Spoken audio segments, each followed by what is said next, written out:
நமது மெய்ப்பரும் நமது மீட்பரும் நமது ஆண்டவருமாகிய இயேசு கிறிஸ்துவில் பிரியமான உறவுகளே, நாள்தோறும் வத்திக்கான் வானொலியின் நிகழ்ச்சிகளை அருள் ஒளி இணையதளம் வழியாக உங்களுக்கு நாங்கள் ஒளிபரப்புகின்றோம். உங்களுக்காக தொகுத்து வழங்குபவர் உங்கள் அன்பு சகோதரன் பேசாலை. லவ்தேத்தூர் இயேசுஸ் கிறிஸ்துஸ். இயேசு கிறிஸ்துவுக்கு புகழ். தமிழ் கூறும் நல்லுலகில் வாழும் அனைத்து அன்பு உள்ளங்களுக்கும் வத்திக்கான் வானொலியின் வணக்கம்.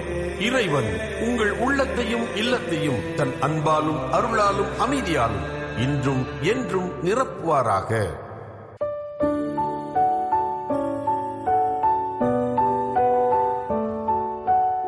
அன்பு நேயர்களே, வத்திக்கான் வானொலி இன்று உங்களுக்கு வழங்குபவை இன்றைய புனிதர், நேர்காணல் மற்றும் செய்திகள்.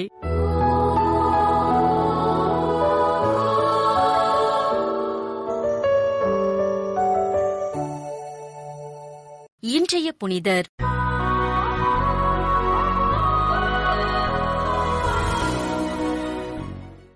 ஆகஸ்ட் 14,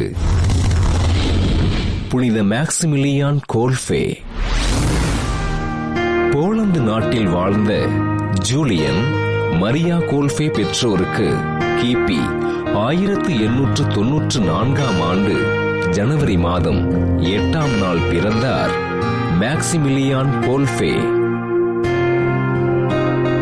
ரெய்மன் என்ற இயற்பெயரினை கொண்ட இவர் சிறுவயது முதல் கீழ்ப்படிதலோடும் இறைபக்தியோடும் வளர்ந்தார்.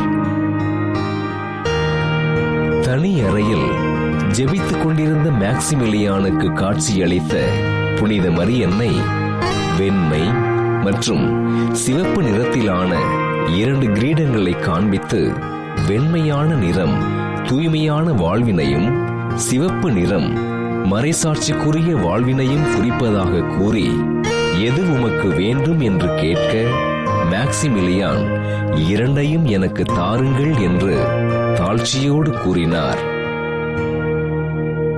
தனது வாழ்வினை இறைவனுக்கு அர்ப்பணிக்க விரும்பிய மேக்சிமிலியான் பிரான்சிஸ்கன் துறவற சபையில் சேர்ந்து கிபி 1911ஆம் ஆண்டு தனது முதல் வார்த்தை பாட்டினை கொடுத்தார். கிபி 1914ஆம் ஆண்டு குருத்துவ அருட்பொழிவு பெற்ற இவர் ஏழை மக்களிடம் அன்போடு இருந்து அவர்கள் வாழ்வு முன்னேறுவதற்கு உதவிகள் செய்தார். கிபி 1939ஆம் ஆண்டு ஹிட்லரின் படை வீரர்களால் கைது செய்யப்பட்ட மேக்சிமிலியான் சிறையில் அடைக்கப்பட்டு பல்வேறு துன்பங்களுக்கு ஆட்பட்டார். சிறையில் இருந்த கிறிஸ்தவர்களுக்கு ஒப்புரவு அருட்சாதனம் வழங்கி தன்னோடு சிறையில் இருந்தவர்களுக்காக ஜெபித்த அருட்தந்தை மேக்சிமிலியான் கிபி 1941ஆம் ஆண்டு ஆகஸ்ட் 14ஆம் நாள் விஷ ஊசியின் மூலம் கொலை செய்யப்பட்டார். மரியன்னையிடமும் ஆண்டவர் இயேசுவிடமும் விசுவாசத்தோடு இருந்து மக்களின் பாவங்களுக்காக ஜெபித்து வாழ்ந்த அருட்தந்தை மேக்சிமிலியானை திருத்தந்தை 2ஆம் ஜான்பால் 1982ஆம் ஆண்டு அக்டோபர் மாதம் 10ஆம் நாள் புனிதராக உயர்த்தி போதை மருந்துக்கு அடிமையானவர்களுக்கு பாதுகாவலராக அறிவித்தார். புனித மேக்சிமிலியான் திருவிழாவினை கொண்டாடுகிற நாம் போதைக்கு அடிமையானவர்கள் விடுதலை பெற்று நல்வாழ்வினை வாழ்வதற்காக ஆண்டவர் இயேசுவிடம் ஜெபிப்போம்.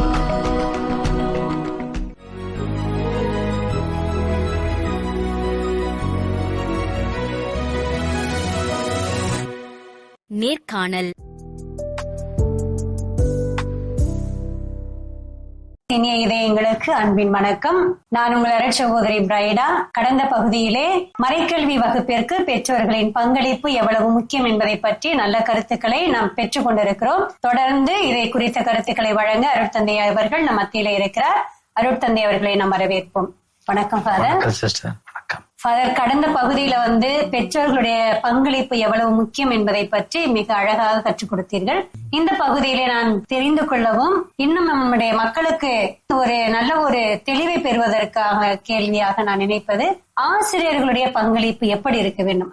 இந்த மறைக்கல்விக்கென ஆசிரியர்கள் உருவாக்கப்படுகிறார்களா? அவர்கள் எப்படி தயாரிக்கப்படுகிறார்கள்? அவர்களுடைய பங்களிப்பு எந்த அளவிற்கு இந்த மறைக்கல்வி மாணவ மாணவியருக்கு உதவியாக இருக்கிறது? அந்த ஆசிரியர்களை குறித்த பகிர்வுகள் ஃபாதர். கடந்த பகுதியிலேயே லைட்டா சொன்னேன், ஆசிரியர்கள் பெற்றோரோட உள்ள அந்த உறவு. ஆசிரியர்கள் என்பவர்கள் ஒரு இதுக்கு ரொம்ப முக்கியமான, ஏற்கனவே சொன்னது மாதிரி இது ஊதியம் இல்லாத ஒரு ஒரு தன்னார்வ பணி. அதனால அவர்களை முதல்ல பாராட்டணும். இந்த மறைக்கல்வி ஆசிரியர்களாக பணி செய்ற எல்லாரையும் முதல்ல பாராட்ட வேண்டியது நம்முடைய பாராட்டுக்குரியவர்கள். அப்புறமா என்னன்னா, மற்ற அவங்களுக்கு தேவையான பயிற்சிகள் சொல்லும் போது முதல்ல இந்த மறைக்கல்வி பற்றிய புரிதல். இந்த மறைக்கல்வி என்றால் என்ன அப்படின்னு கேட்டா நிறைய ஆசிரியர்கள் சரியா பதில் சொல்றது இல்ல. அவங்க அந்த ஜபங்கள் கற்றுக் கொடுக்கறது, அப்படி மேலோட்டமான பதில்களை நிறைய பேர் சொல்றது உண்டு. அது நம்பிக்கை பயிற்சிங்கிறது அந்த ஒரு பதில் அதிகமா வர்றது இல்ல. அவங்களுக்கும் அது எந்த அளவுக்கு தெரியுங்கிறது ஒரு கேள்விக்குறி. நான் எல்லாரையும் சொல்லல, தெரிஞ்சவங்க கட்டாயம் இருப்பாங்க. ஆனா பொதுவாக இரண்டாவது, அந்த மறைக்கல்வியை கற்றுக் கொடுக்கும் போது மறைக்கல்வி ஏதோ ஒரு உரையாற்றுறது அல்ல, அது இந்த பருவத்துக்கு ஏற்ற அளவுல உள்ள குழுக்களுக்கு கற்றுக் கொடுக்கிறது. அப்ப அவர்களுடைய அந்த மனநிலை, அவங்களுடைய உளவியல் பயிற்சியும் கட்டாயம் தேவை.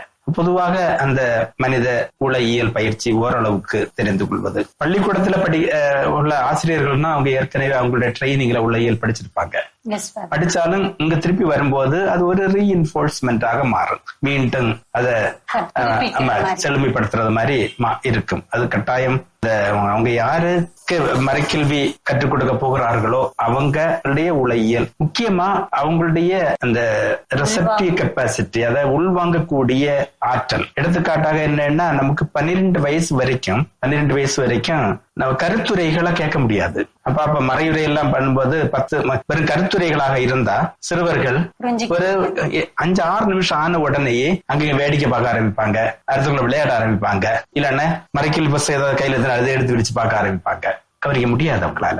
அது உளவியல் இந்த ஜான் பியாஷிங்கிறவர் சொல்றாரு, அது வரைக்கும் 12 வயது வரைக்கும் கான்கிரீட் ஆபரேஷனல் திங்கிங். அவங்களுக்கு உருவகமாக ஏதாவது வேணும், கான்கிரீட்டா ஏதாவது வேணும், பொருளை வைத்துதான். பாட புத்தகங்கள்ல பார்த்தோன்னா எல்லாரும் படம் போட்டிருப்பாங்க. கணக்கு சொல்லி கொடுக்குறவங்க 4 நாள் 8 சொல்ல மாட்டாங்க. என்கிட்ட 4 படம் இருக்குது, அவன்கிட்ட 4 படம் இருக்குது, மொத்தம் எத்தனை தான் கேட்போம்.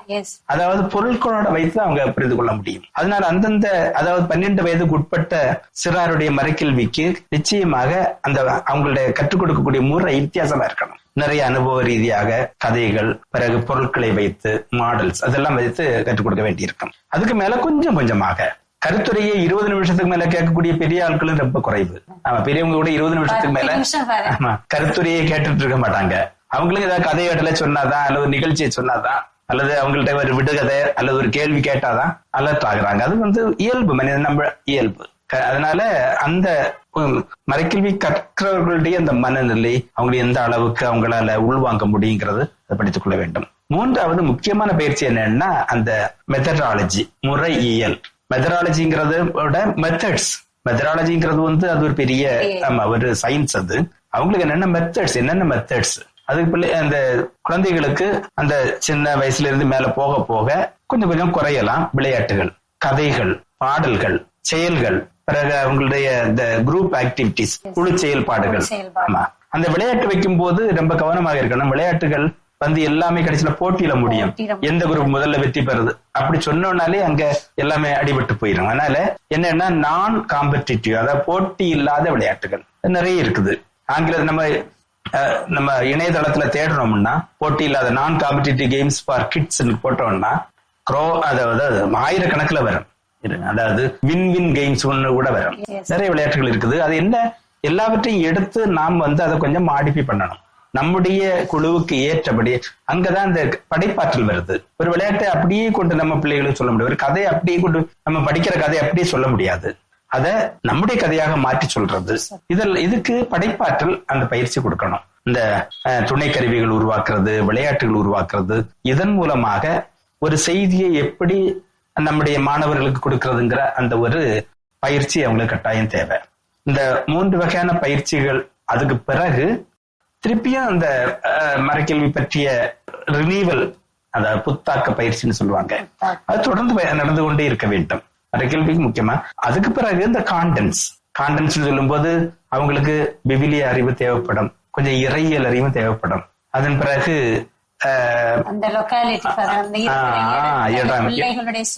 சூழ்நிலைகளை எல்லாமே அவங்க படிச்சிருக்க வேண்டி இருக்கும். அப்புறம் அந்த அவங்களுக்கு கொடுத்துருக்கூடிய கான்டென்ட்டை அவங்க சரியா புரியக்கூடிய பயிற்சிகள். எங்களுடைய மறை மாவட்டத்துல எல்லாம் அந்த ஸ்கூல் தொடங்கும் போது, அவங்க புதிய மறைக்கல்வி வகுப்புகள் தொடங்கும் போது பாடத்திட்ட பயிற்சி வைப்பாங்க.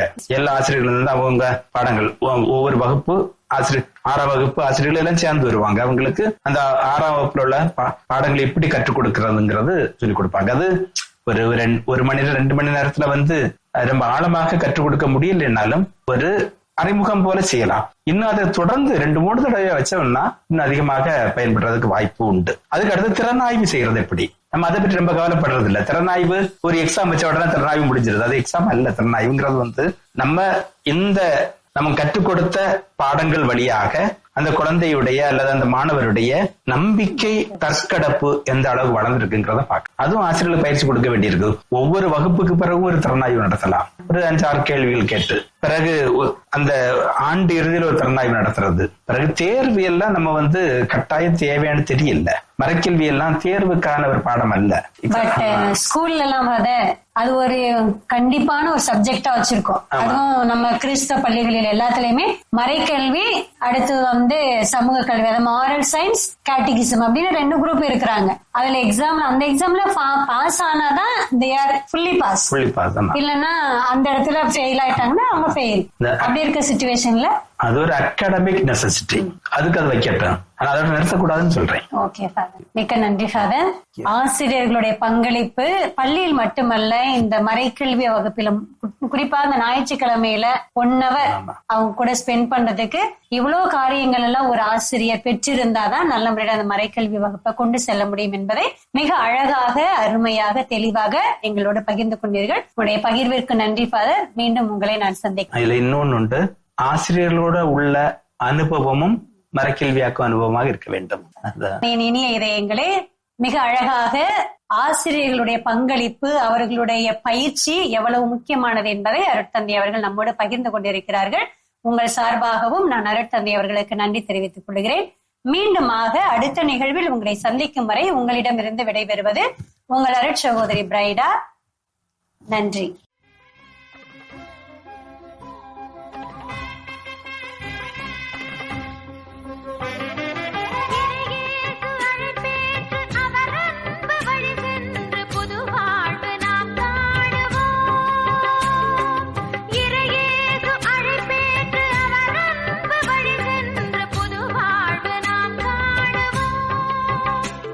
அதை விரைவாக நாம் வாழுவோம்.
செய்திகள். வரலாற்று அறிவியலுக்கான திருத்தந்தையின் குழுவின் புதிய உறுப்பினர்களாக பேராசிரியர்கள் உம்பெர்டோ லோங்கோ, பிரான்சிஸ்கோ செசாரியோ மற்றும் அன்னா பிரான்ஸ்கா ஆகிய மூவரையும் திருத்தந்தை 14ஆம் லியோ அவர்கள் நியமித்துள்ளார். வரலாற்று அறிவியலுக்கான திருத்தந்தையின் குழு திருத்தந்தை 12ஆம் பயஸ் அவர்களால் 1954ஆம் ஆண்டு நிறுவப்பட்டது. இதற்கு முன்னோடியாக திருத்தந்தை 13ஆம் லியோ அவர்கள் 1883ஆம் ஆண்டு ஆகஸ்ட் 18ஆம் நாள் வெளியிட்ட செப்பன் நியூமெரோ கன்சிடரான்சே என்ற திரு தூதுமடல் வழியாக நிறுவிய வரலாற்று ஆய்வுகளுக்கான கர்தினால் குழுவின் மரபை இக்குழு தொடர்கிறது. திரு அவையின் ஆவண காப்பக மரபு, குறிப்பாக வத்திக்கான் ஆவண காப்பகங்கள் மீது தொடர்ந்து கவனம் செலுத்துவது இக்குழுவின் பணியின் முக்கிய அம்சமாக இருந்து வருகிறது. திருத்தந்தையரின் பாதுகாப்பில் உள்ள ஆவண தொகுப்புகளை ஆய்வாளர்கள் அதிக அளவில் சிறந்த முறையில் அணுகுவதற்கு அனுமதிக்க வேண்டும் என பல்வேறு கோரிக்கைகள் திருத்தந்தையர்களிடம் முன்வைக்கப்பட்டுள்ளன. இக்குழுவின் தலைவராக இயேசு சபையைச் சேர்ந்த அருள் தந்தை மாரக் இங்லோட் அவர்கள் பணியாற்றி வருகிறார். பியராண்டோனியோ பியாத்தி அவர்கள் செயலராக பணியாற்றுகிறார் என்பது குறிப்பிடத்தக்கது.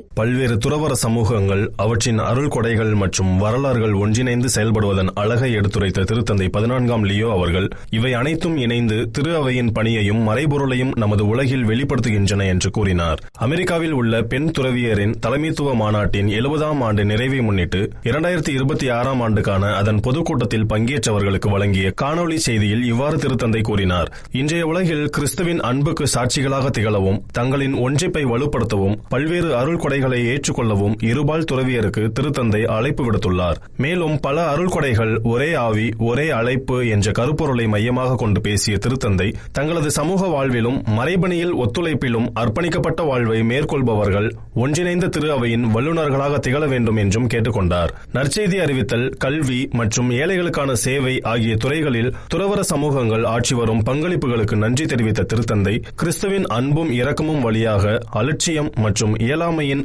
உலகமயமாக்கலை எதிர்கொள்ள தங்களது அருட்கொடைகளை பயன்படுத்துமாறு அழைப்பு விடுத்தார். கொலம்பியாவின் காலி நகரில் 7.4 ரிக்டர் அளவிலான நிலநடுக்கத்தால் கட்டடம் இடிந்து விழுந்தது.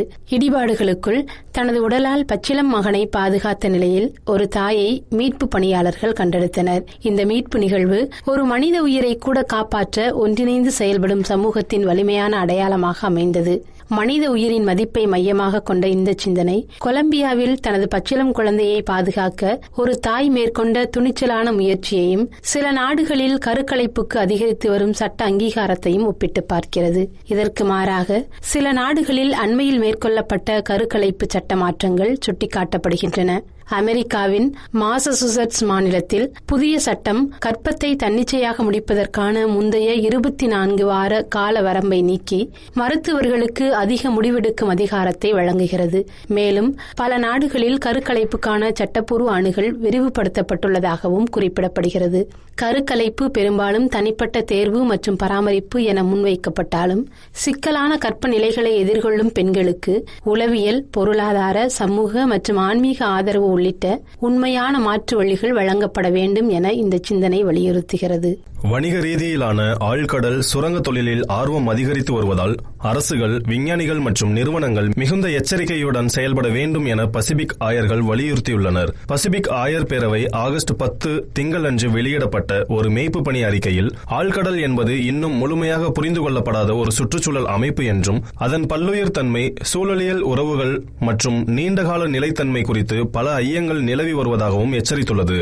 கடுமையான அல்லது மீள முடியாத தீங்கு ஏற்படுவதற்கான சாத்தியக்கூறுகள் மிக அதிகமாக இருக்கும்போது முழுமையான அறிவியல் சான்றுகள் இல்லை என்பதை ஒரு காரணமாக பயன்படுத்தி முறையான அக்கறையின்றி செயல்படக்கூடாது எனவும் ஆயர்கள் வலியுறுத்தினர். மேலும் இதுகுறித்து முடிவெடுப்பவர்கள் விவேகம், வெளிப்படைத்தன்மை, பணிவு மற்றும் பொதுநலன் குறித்த அக்கறையுடன் செயல்பட வேண்டும் என்றும் அவர்கள் அழைப்பு விடுத்தனர். திரு அவை அறிவியல் ஆராய்ச்சியையோ அல்லது பொறுப்பான பொருளாதார வளர்ச்சியையோ எதிர்க்கவில்லை என்பதை தெளிவுபடுத்திய ஆயர்கள், மாறாக தொழில்நுட்ப முன்னேற்றம் என்பது மனித மாண்பை மதிக்க வேண்டும், படைப்பின் ஒருமைப்பாட்டை பாதுகாக்க வேண்டும் மற்றும் பொதுநலனை மேம்படுத்த வேண்டும் எனவும் அழைப்பு விடுத்துள்ளனர். இத்துடன் வத்திக்கான் வானொலியின் தமிழ் ஒளிபரப்பு நிறைவு பெறுகிறது. உங்கள் செவிமடுத்தலுக்கு நன்றி. தொடர்ந்து வத்திக்கான் வானொலியுடன் இணைந்திருங்கள். இறையாசிர் பெறுங்கள்.